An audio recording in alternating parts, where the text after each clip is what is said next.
예전에 전했던 말씀들이 사실은 거의 기억이 잘 안 납니다. 성도들이 와서 목사님 몇 년 전에 이런 말씀 전하셨잖아요 하면은 기대하지 마시기 바랍니다. 전혀 기억이 안 나는데요. 전혀.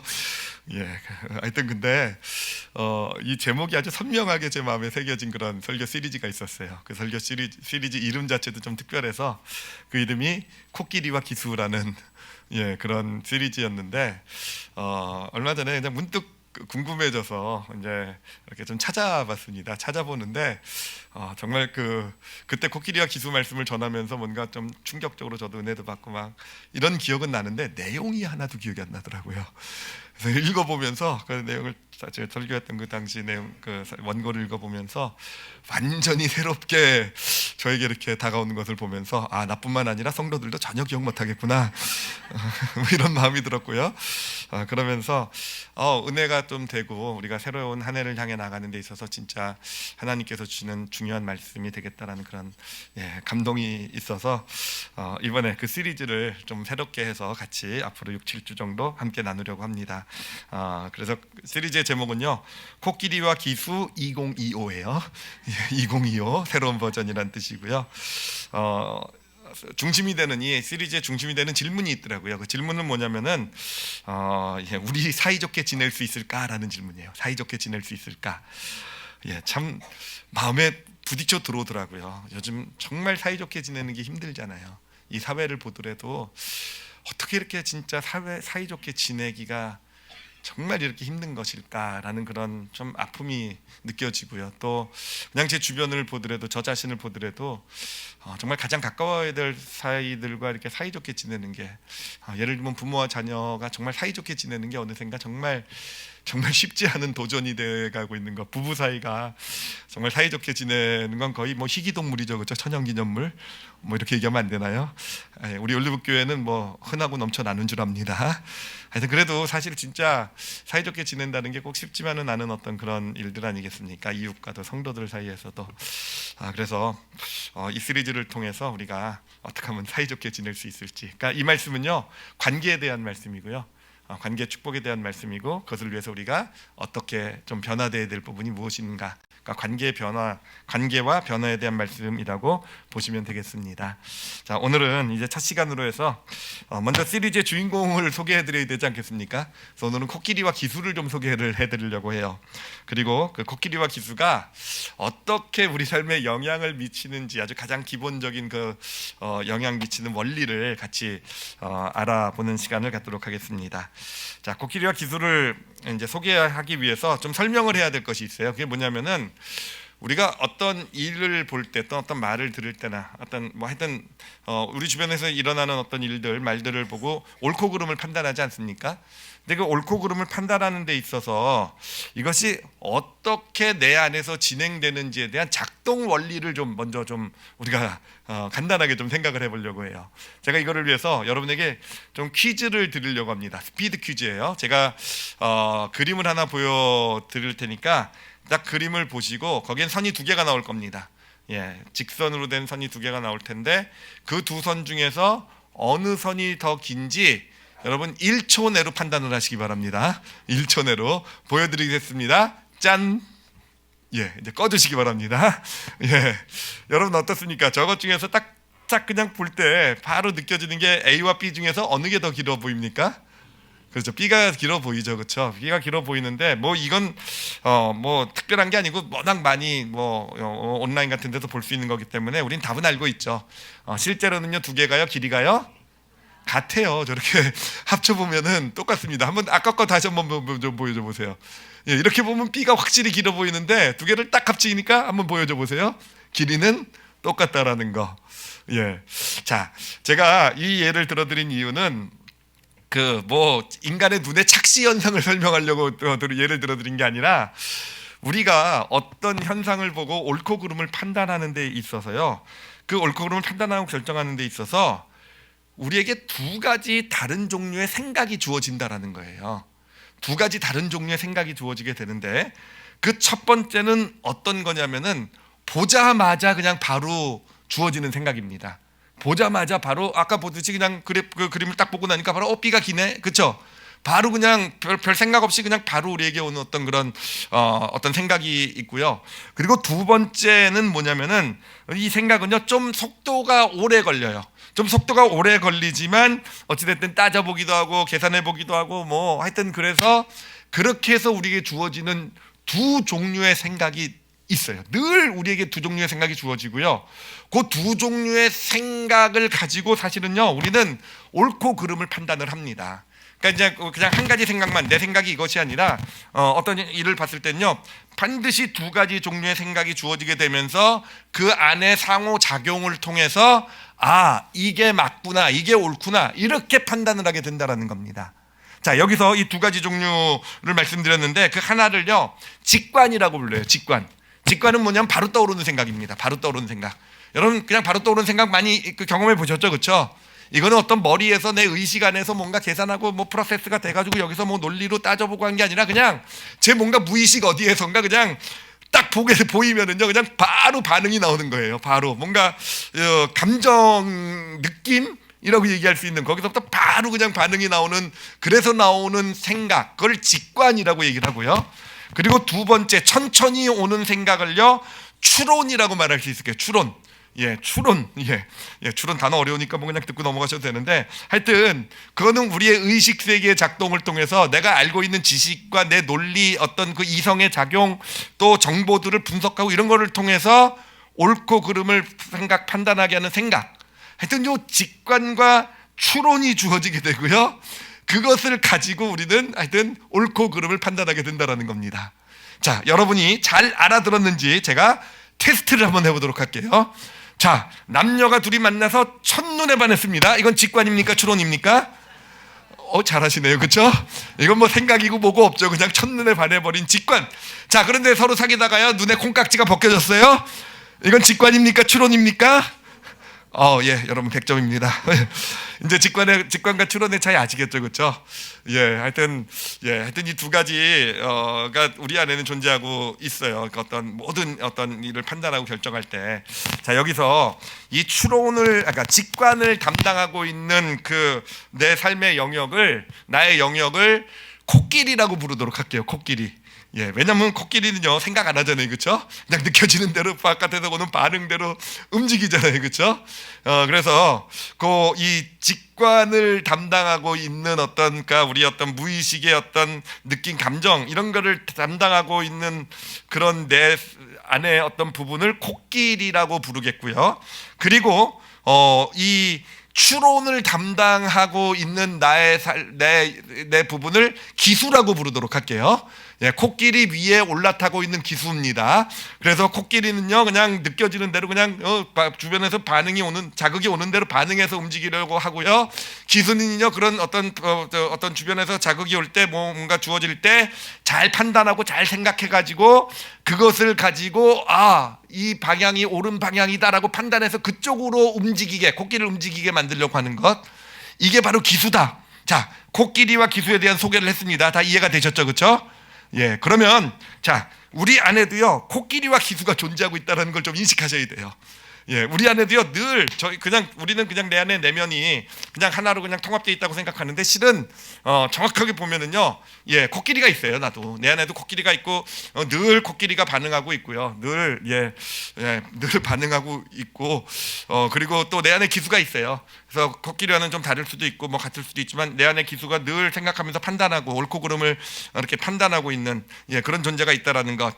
자 그런데 이제 그렇다면 생각해 볼 것이 뭐냐면은 내 안에 코끼리와 기수가 있는데 이 두 존재의 관계가 어떨지가 참 궁금해요. 어떤 관계일까? 둘이 어떻게 작동을 하게 될까라는 거. 여러분 어떻게 생각하십니까?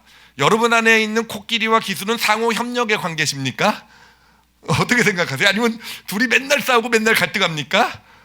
어떻게 생각하세요? 하여튼 사람마다 조금 다를 수도 있을 것 같아요. 직관이 좀 더 강하신 분이 있을 거고 뭔가 나는 추론이 강해, 난 이성적이야 뭐 이런 분들도 있을 것 같긴 한데요. 근데 자 사실은 뭐 둘의 관계가 어떤가를 뭐 협력 관계냐 아니면 갈등 관계냐를 따지는 것도 중요하지만 사실은 진짜 중요하게 우리가 알아봐야 될 것은 뭐냐면은 바로 이 코끼리와 기수 중에서 누가 내 삶의 주도권을 쥐고 있을까라는 겁니다.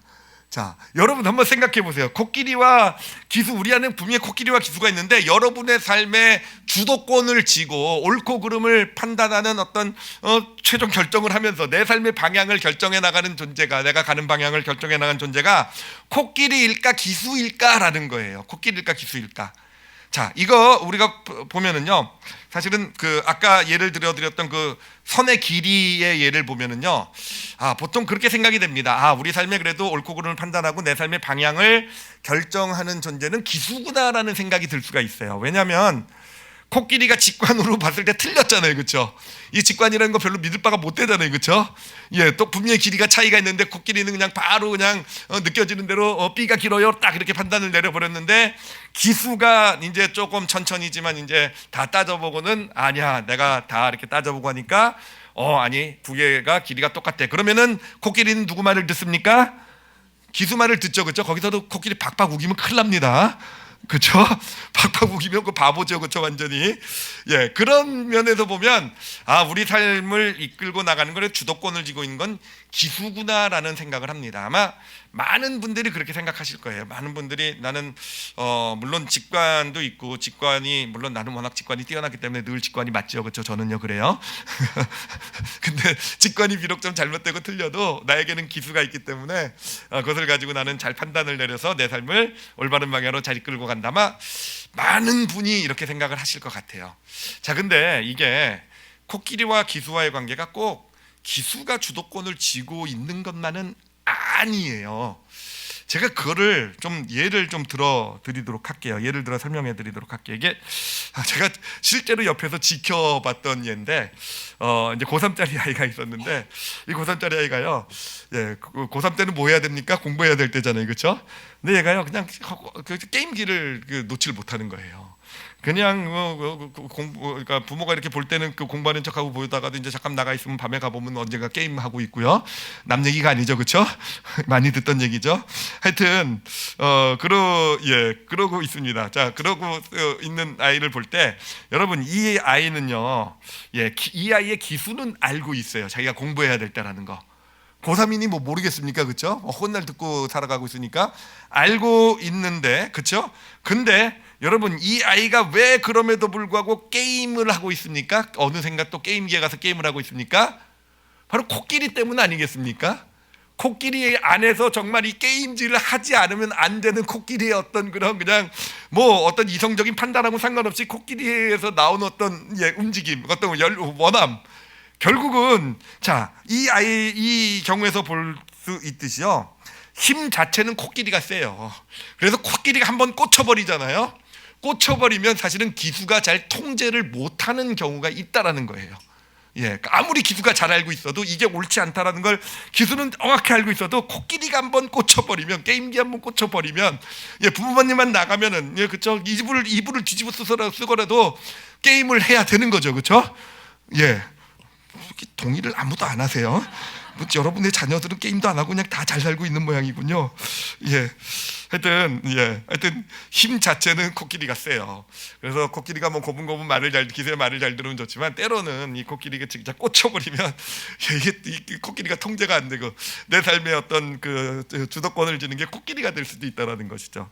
자, 그런데 자, 여기서 끝이 아니고요. 이제 이야기의 끝이 아니고, 자, 근데 이걸 보고 정말 속을 썩이던 이제 부모가 이 아이에게 가서 얘기를 합니다. 이 아이에 가서 얘기를 이제 잘 설득을 하려고 한 거죠. 너 지금이 얼마나 중요한 때인지 알지 않느냐? 너 지금 고3이고 지금 요 때는 공부를 해야 되고, 그리고 나중에 고3 대학교 가면은 너 자유롭게 좀 잘 살 수 있으니까 지금은 좀 공부를 해야 된다 할 때 아니겠느냐?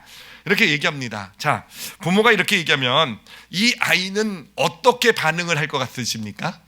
한번 예측을 해보세요. 부모가 게임하지 말고 지금 게임할 때 아니야, 너 공부해야지, 이렇게 하면 이 아이가 어떻게 반응할 것 같으세요? 어떻게? 우리 부모의 기대는요, 딱 그거죠. 네, 아버님 알겠습니다. 그리고 게임기 치우는 거, 그렇죠? 그게 우리의 기대일 거예요. 아니면은 최소한 네, 아버님 저 게임 하고 싶진 않지만 자꾸 게임의 유혹에 못 견디겠어요. 제 핸드폰 좀 뺏어가 주세요. 웃으시는 걸 보면 이런 반응도 거의 없죠, 그렇죠?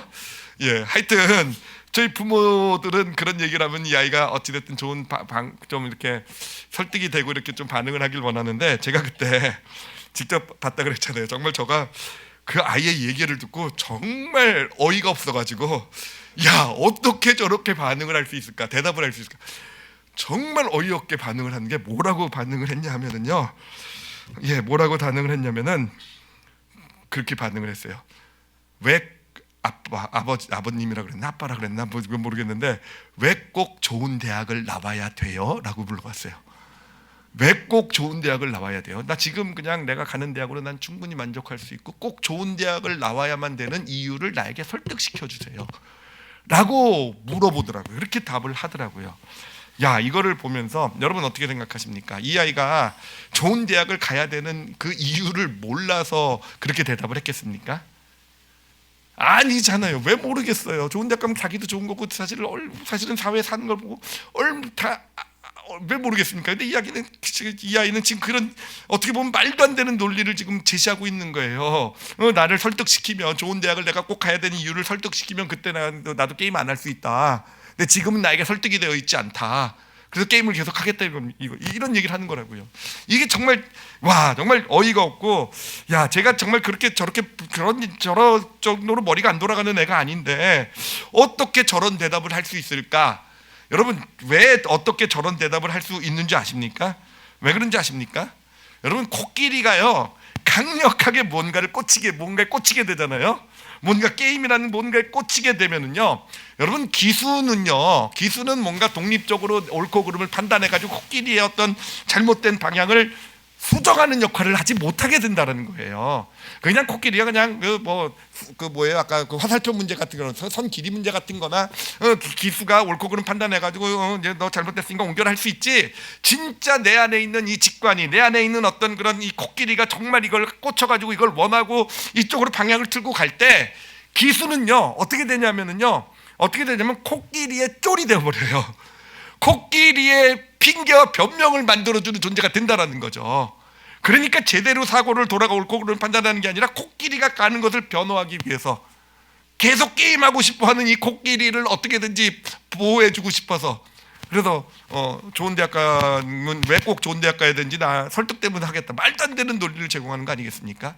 여러분, 근데 이게 제가 아이의 예를 들어드렸지만 사실은 우리도 마찬가지입니다. 우리도 마찬가지예요. 우리 주변에 보면, 우리가, 물론 저도 여러분이 그렇게 보실지도 모르겠어요. 정말 고집불통인 사람 보잖아요, 그렇죠? 말이 안 통하는 사람 보이잖아요, 그렇죠? 정말 그 부분에 있어서는 아무리 설득을 해도 정말 그 자기가 말하는 지금 논리가 지금 말도 안 되는 논리임에도 불구하고, 아무리 그걸 가지고 설득하려고 하고 고쳐보려고 해도 절대로 말을 듣지 않는, 이게 왜 또 하여튼 절대로 말을 듣지 않는 그런 사람들이 있지 않습니까? 아마 여러분에게 이런 사람이 많은 것 같아가지고 얘가 지금 반항하고 있는 것 같아요.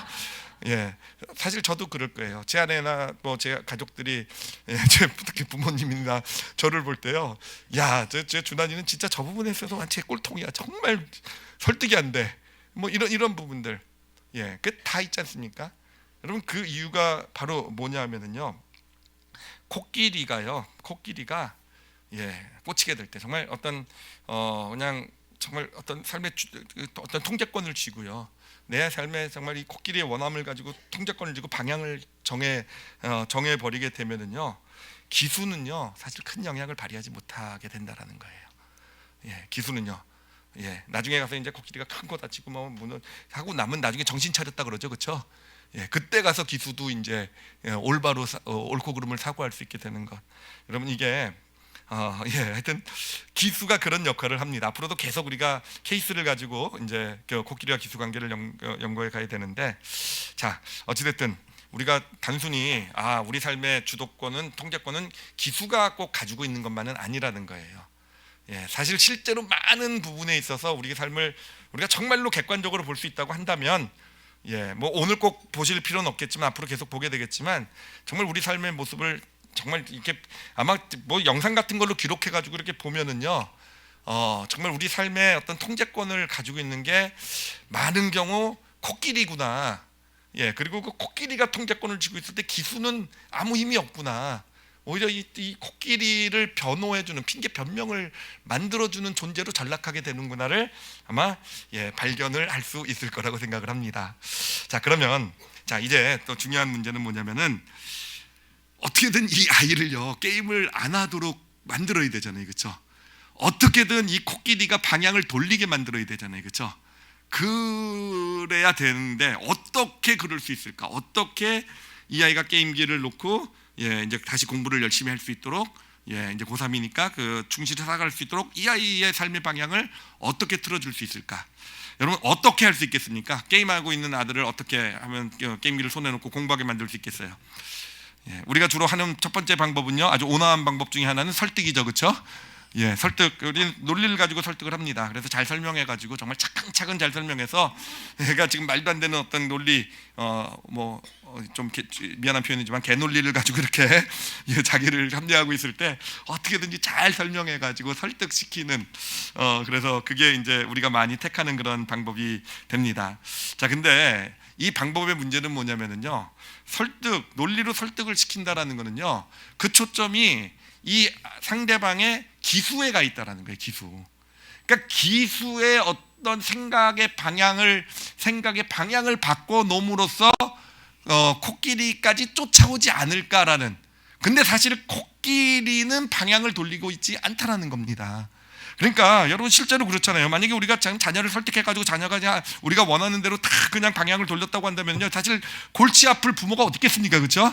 자녀 양육 참 쉬워요, 뭐 이렇게 나오겠죠, 그렇죠? 근데 그렇지 못하잖아요.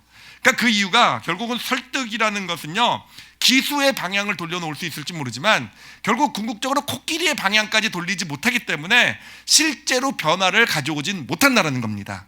자, 그러면 코끼리의 방향을 돌리기 위해서는 어떻게 해야 되겠습니까? 아주 쉬운 방법이 있죠, 그렇죠? 후드려 패면 되죠, 그렇죠?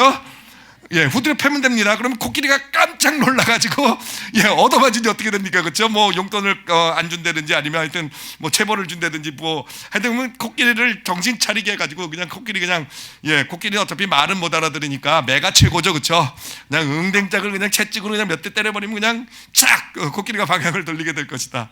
그래요. 그렇게 해서 방향을 돌릴 수 있을지 모르겠지만 여러분, 이게 코끼리가 자원해서 돌린 게 아니잖아요. 그의 직관은 여전히 게임을 하고 싶은 쪽으로 가고 있는 거잖아요. 근데 그 채찍에 맞는 것 때문에 그 채찍 묻어서 억지로 가고 있는 그 길이기 때문에 결국은 그렇게 채찍으로 혼냄으로써 이렇게 방향을 틀게 만든 것은요, 결국은 쌓여간다라는 거예요. 저기를 가야 되는데 가지 못하는 그런 것들이 쌓여가면서 여러분 그럴 때 한꺼번에 그게 폭발되어져 나오잖아요. 여러분 코끼리가 흥분하면 어떻게 되는지 아시죠, 그렇죠? 그 동네는 완전히 쑥대밭이 되어버리잖아요, 그렇죠? 그런 결과가 나올 수도 있다라는 겁니다. 자, 그러면 설득으로도 방향을 바꿀 수가 없어요, 그렇죠? 그리고 뭔가 어떤 체벌, 혼내는 것을 통해서 정신 차리게 함으로써 방향을 바꾸는 것도 궁극적으로 이 어떤 방향을 바꾸는 삶의 방향을 바꾸게 하는 그런 것이 될 수가 없습니다. 자, 그러면 어떻게 해야 될 것일까? 정말 진정한 변화를 이루기 위해서 어떻게 해야 될 것인가?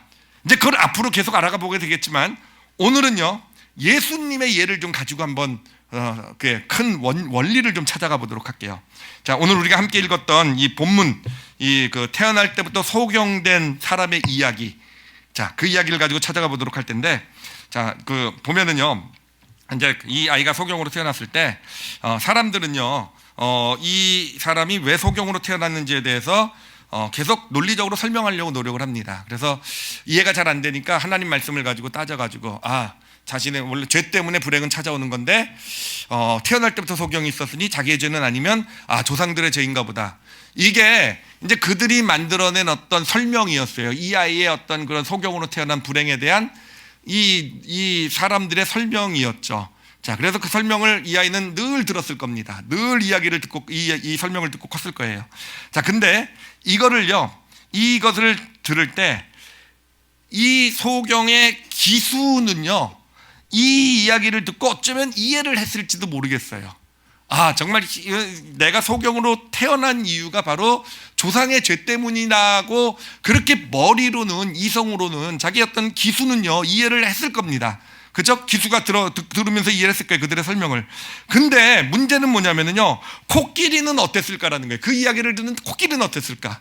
예, 코끼리는 뭐 이성적으로 합리적으로 판단하고 생각하는 존재가 아니에요. 그런데 누군가가 와가지고 온 사람들마다 와가지고는 얘는 그 조상들의 죄 때문에 태어날 때부터 이런 소경이라는 불행으로 태어난 것이다 라는 것을 들었을 때 우리 안에 어떤 판단하고 어떤 생각하고 막 이런지 못하는 존재인 이 코끼리, 이 직관인 코끼리는요, 그 말을 들을 때마다, 그 말이 들려올 때마다 어떻게 됐겠느냐는 거예요.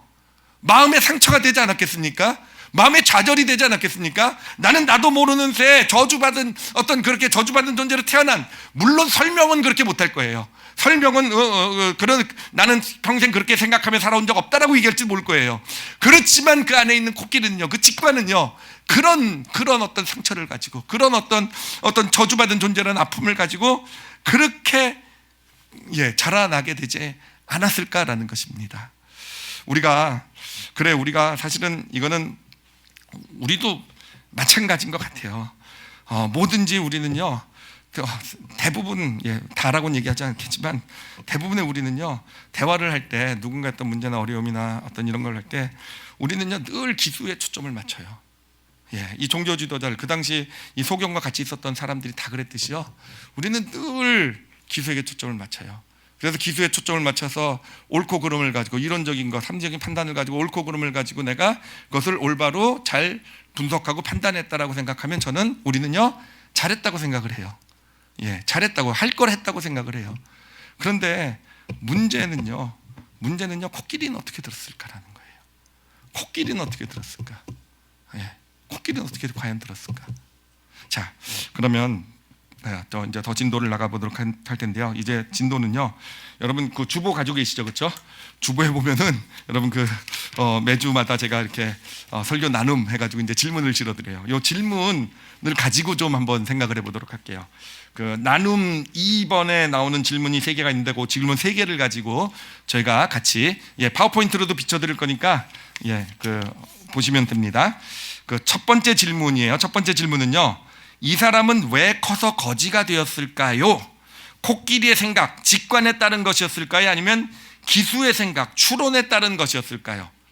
여러분, 이 사람은 커서 거지가 됐는데 왜 거지가 됐겠습니까? 추론에 따라서 이 기수 때문에, 그러니까 기수가 자신의 삶을 바라보면서 내가 객관적으로 내 삶을 바라보니까, 분석해보니까 나는 태어날 때부터 소경으로 태어나가지고 다른 사람과 정상적으로 같이 살아갈 수 있는 어떤 그런 환경이 되지 못하고, 그래서 나는 그냥 내 삶을 편하게 사는 것은 그냥 나는 그 구걸이나 하며 가지고 그냥 얻어먹고 사는 것이 최고의 길이다. 그렇게 해서 이 사람이 거지가 되는 길을 선택했을까요? 그 말이 안 되잖아요, 그렇죠? 말이 안 되잖아요, 그렇죠? 그래요. 아마 이 소경의 기수는요, 오히려 거꾸로 생각했을 수도 있어요. 만약에 그 당시에 헬렌 켈러 전기라도 있었다고 한다면 그 전기를 읽으면서, 야, 나보다 더 큰 장애를 가진 사람도 이렇게 멋지게 끌 수 있구나. 용기를 내야지. 내가 나도 노력해가지고 아마 비슷하게 아마 들으면서 어떤 장애를 극복하고 잘 살아보려는 그런, 아마 기수는요 그렇게 생각했을 거예요. 기수는요 논리적 합리적으로 생각하면서 자신의 삶을, 미래를 바라보면서 그래도 어떻게든 잘 살아보겠다라고 했을 겁니다.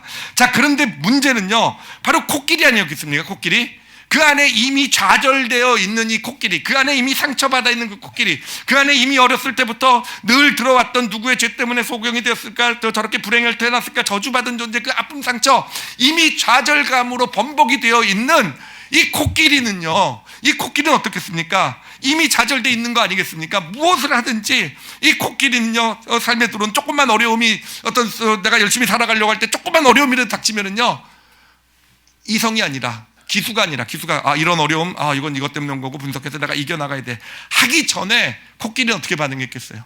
어떤 그런 힘든 일, 어려운 일이 탁 생기게 되면 이미 좌절로 반응하지 않겠습니까? 그 직관이요? 나는 안 돼.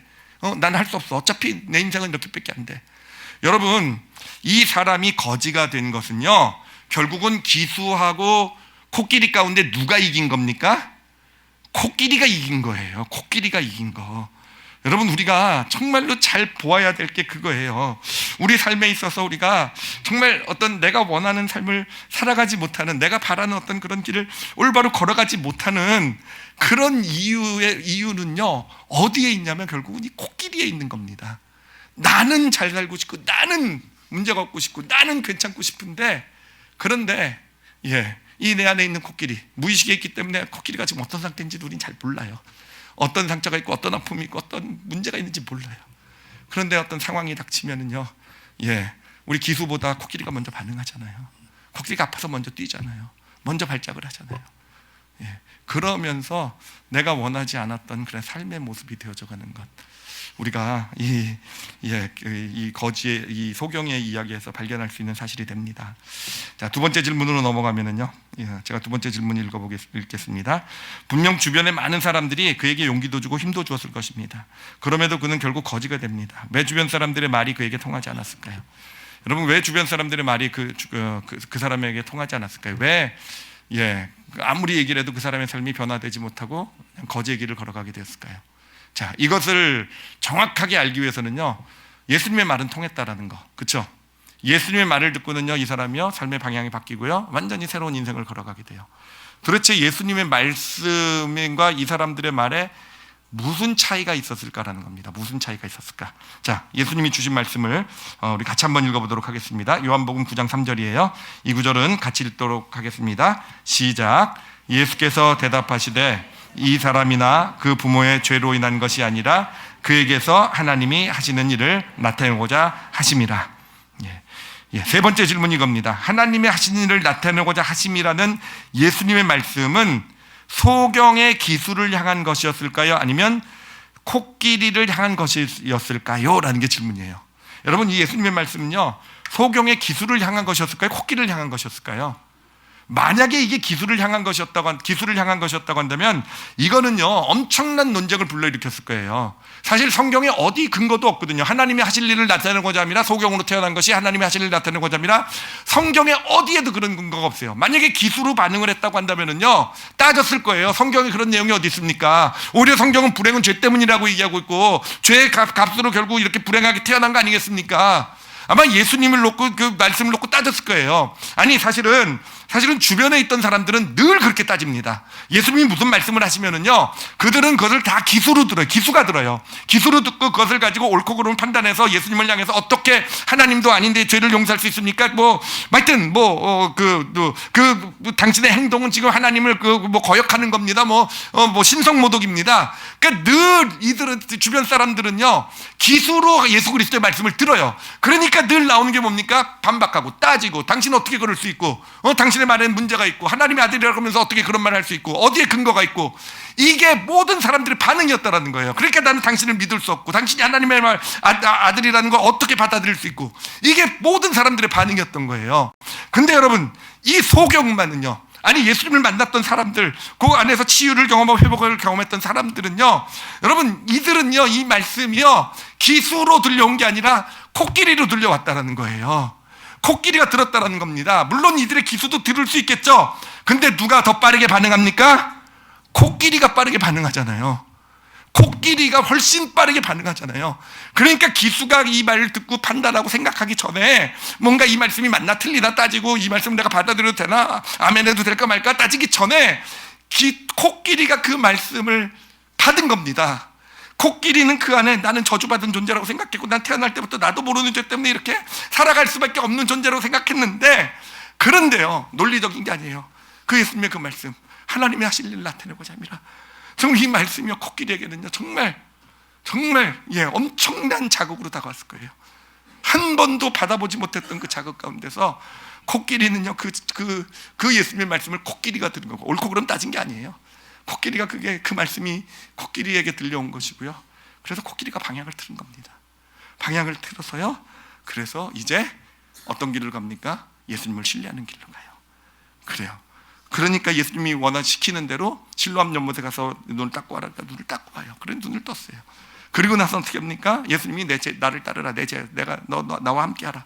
예수 그리스도의 제자의 길을 걸어가게 돼요. 여러분, 우리가 오늘 이 첫 시간에 좀 꼭 봐야 될 것은 무엇이냐면요, 예수님의 말씀이나 행동은요 기수를 향한 것이 아니었어요. 그래, 물론 가르침들, 산상수훈이라든지 여러 가르침들은요 우리 기수에게 주시는 말씀이에요. 우리가 이해하고 깨닫고, 그래서 우리의 결심을 가지고 어떻게 살아가야 되는지를 잘 살피라는 그런 기수해 주신 말씀이에요. 근데 예수님이 어떤 사람을 한 영혼을 만나서 그 영혼을 치유하고 회복하고 올바로 세워가고 하는 것은요, 여러분 이거는요 기수로 들으면요 이해가 안 돼요. 우리의 기수로 듣기 시작하면요 이건 말이 안 돼요. 수많은 반박이 나올 거예요.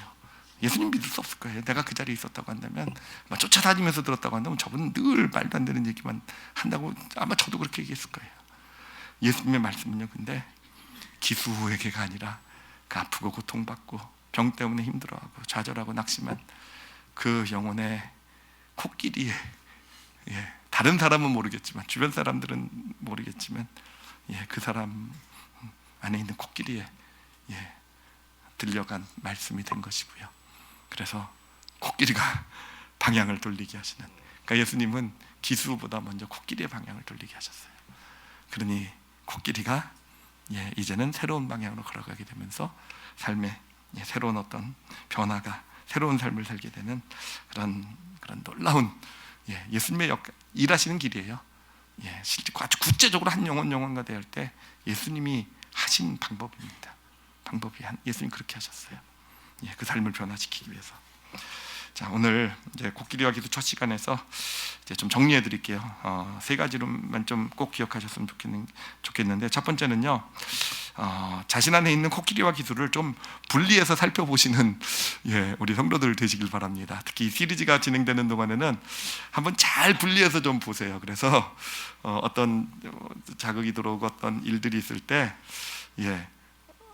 내 직관이, 그러니까 코끼리가 주는 생각과 기수가 주는 생각을 좀 분리해서 좀 잘 바라보시면은 좀 우리가 잘 파악할 수 있을까. 이건 코끼리는 이렇게 지금 나한테 생각을 주는구나. 코끼리가 주는 게 이거구나. 기수가 주는 생각은 이거구나. 그리고 그렇게 두 가지 생각이 대립이 될 때 기수가 이기는구나. 아니구나. 코끼리에 지금 기수가 끌려가고 있구나. 하여튼 스스로를 좀 잘 분리해서 보시면서 잘 관찰하시는 그런 여정을 걸어가시기를 바랍니다. 그리고 두 번째로는요, 여러분의 코끼리에게 한번 말을 걸어보세요. 코끼리에게. 그러니까 우리는 사실은 스스로한테 말할 때도 우리는 늘 기수한테 말하려고 해요. 논리적으로 설명해서 뭔가 상황을 분석해가지고. 근데 어떤 일이 있을 때 여러분이 한번 코끼리에게 말을 걸어보시는. 그래서 코끼리에게 지금 그 감정을 담당하고 있는 내 안에 있는 코끼리에게 아마 잘 안 될 수도 있어요. 그래도 한번 시도는 해보시라는 겁니다. 우리는 자꾸 기수하고만 말을 하려고 하기 때문에 근데 한번 토끼리랑 한번 말을 해보시는, 자신뿐만 아니라 우리 함께하는 가족들이나 이웃들하고 할 때도요, 한번 코끼리에게 한번 집중을 한번 해봤으면 좋겠어요. 그러니까 예를 들면 저 같은 경우 아내랑 대화를 할 때에도 아내가 말하는 말을 그 기수, 아내의 기수에 집중해서 지금 왜 저런 논리를 가지고 이렇게 판단하기보다는 그 말을 하고 있는 그 코끼리의 마음이 어떤 것인가를 좀 그래서 내 말이 코끼리를 향한 말이 될 수 있었으면 좋을 것 같은데 이것도 쉽진 않을 겁니다. 그래도 한번 시도를 해봤으면 좋겠고요. 그리고 세 번째로 사실은 정말 가장 오늘 우리가 꼭 마음에 담아야 될 건데, 여러분, 하나님은요 늘 우리의 코끼리에게 말을 거세요. 코끼리에게 말을 거십니다. 그래요. 그리고 우리가 그러므로 그것을 우리 안에 있는 코끼리가 그 말씀을 듣기 시작하게 될 때요, 정말 하나님의 말씀이 내 삶의 능력이고 축복이 되어져 가는 것을 경험하게 돼요. 제가 저를 돌아보면서 발견한 것이, 제가 예수 믿고 구원을 받게 된 계기가요, 다른 게 아니더라고요. 제가 그 전까지 저 기독교 집안에서 태어났어요. 그리고 용돈 꼭 교회를 안 가면 용돈 안 주기 때문에 정말 교회도 열심히 다녔고, 그리고 하여튼 교회 다녀야 된다고 생각하니까 다녔지만, 여러분, 전혀 믿지 않았어요. 전혀. 누가 와서 저를 예수 믿으라고 얘기해도요, 저는 전혀 조금도 흔들리지도 않았어요. 아예. 왜 그렇습니까? 왜냐면요, 기수로 들어왔기 때문에. 내 기수로 어떤 말이든 다 기수로 들어오고 그걸로 분석하고 따지고 하니까 전혀 어떤 대단한 설교를 들어도 그냥 말이 안 되고 그냥 말만 잘한다 이런 생각 들고 그랬어요. 근데 제가 구원을 받았던 경험을 생각해 보니까 청년 캠프에 들어갔는데 거기 계신 분들이 저를 마음을 다해 섬겨주시더라고요. 정말로 이렇게까지 할까 싶을 정도로 마음을 써주시고, 저분들이 그냥 나 예수 믿게 하려고 뭔가 한다보다 생각했다가도 그런 어떤 그분들의 섬김과 사랑을 받으면서 그러면서 제 코끼리의 방어막이 열린 것 같아요. 그러면서 평소 늘 들었던 말씀인데, 예수님이 구주라는 말씀인데 늘 듣고 뭐 말도 안 되는, 근데 제 코끼리가 움직인 거예요. 예, 코끼리가 움직인 겁니다. 정말 그때 신기한 경험을 제가 한 거 몇 번 말씀드렸지만, 기도를 하는데 하나 예수님을 믿겠습니다라는 고백이 나오는데 이건 코끼리의 고백이었어요. 기수의 고백이 아니었습니다. 기수는 여전히 제 말대로 너 조준한, 너 지금 무슨 얘기하고 있는 거야? 너 그런 얘기 하려고 한 거 아니잖아. 너 정신 나갔니? 막 이러면서 막 눈물을 흘리는데, 야 너 눈물은 왜 흘려? 야 빨리 닦어. 아닌 척해. 뭐 이러고 있는데 눈물은 나오고 저는 예수 그리스도 믿겠다고 고백하고 있고. 여러분 그게 뭐가 한 겁니까? 코끼리가 한 거더라고요. 내 안에 있는 코끼리, 하나님의 말씀이 처음으로 코끼리에 들려오게 되고, 그러니 머리로는 그때 말도 안 된다는 이런 것이 있지만 내 안에 코끼리가 방향을 틀어서 예수 그리스도를 구주로 믿고 걸어가게 되는. 근데 신기한 게 뭐냐면요, 그렇게 예수 그리스도를 믿고 나서도 여전히 기수는요, 그 성경의 가르침을 이해를 못하고 맨날 어떻게 저럴 수 있냐. 그런데 가다 보니까 어느샌가 기수도 코끼리랑 같은 방향을 향하게 되더라고요. 그러면서 그냥 성경 말씀이 다 말이 되고 이해가 되기 시작하게 되더라고요. 예, 이게 바로 믿음의 길이더라고요. 처음에는 우리는 기술을 가지고 자꾸 따지니까 믿음도 안 되고 말도 안 되는 소리로 들리지만, 하나님은 하여튼 우리의 코끼리에게 말을 걸으시고, 우리 코끼리가 그 말씀을 들을 때 코끼리가 방향을 틀게 되고 나가게 되고, 그러면 어느샌가 기술은요 투덜거리며 쫓아오다가 같은 방향을 향하게 되고, 이게 우리가 하나님의 복음을 깨달아가고 그 말씀의 은혜를 경험하게 되고 축복 가운데 들어서는 믿음의 길의 여정이 되는 줄 믿습니다. 여러분 진짜 하나님을 알고 싶고, 진짜 하나님인지, 하나님 말씀이 진짜인지 아닌지 정말 역사하면 진짜일 거 아니에요. 우리 기술을 가지고 따지고 분석하기를 좀 내려놓고요, 정말 내 코끼리에게 말씀하시는 하나님의 그 말씀을 여러분 들으실 수 있다고 한다면, 그 말씀이 얼마나 능력 있고 사랑이시고 정말 놀라운 그런 하나님의 말씀인지를 우리 모두가 경험하게 될 줄 믿습니다. 그래서 하나님 우리의 코끼리에게 말씀을 거세요. 그래서 예배 드릴 때나 어떤 순간에도 기수는 좀 뒤로 물러가라 그러고 코끼리로 하나님 앞에 서실 줄 아시는 그 은혜를 받고, 우리도 누군가의 코끼리에게 또 말을 걸을 줄 아는 그런 믿음의 길 가시는 우리 올리브교회 성도들이 되시기를 예수님의 이름으로 축원합니다.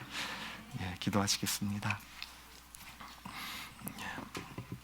우리 이 시간 기도하실 때요, 오늘은 그 말씀으로 한번 기도했으면 좋겠어요. 우리 소경에게 주신 말씀 있잖아요. 하나님의 하실 일을 나타내고자 합니다. 여러분 그 말씀을요, 우리 여러분의 코끼리에게 좀 들려주는 기도를 했으면 좋겠어요. 그래, 죄 때문이 아니라고 예수님 말씀하세요. 죄 때문이 아니라, 이건 기수에게 하신 말씀이 아니에요. 죄 때문이 아니라, 너가 잘못해서 그런 거 아니다. 너에게 문제가 있어서 그런 거 아니다. 너 괜찮아. 너 괜찮아. 그래, 네가 그때 그런 실수했을 수도 있어. 그때 그런 잘못했을 수도 있어. 그런 문제가 있을 수도 있어. 근데 너 아니?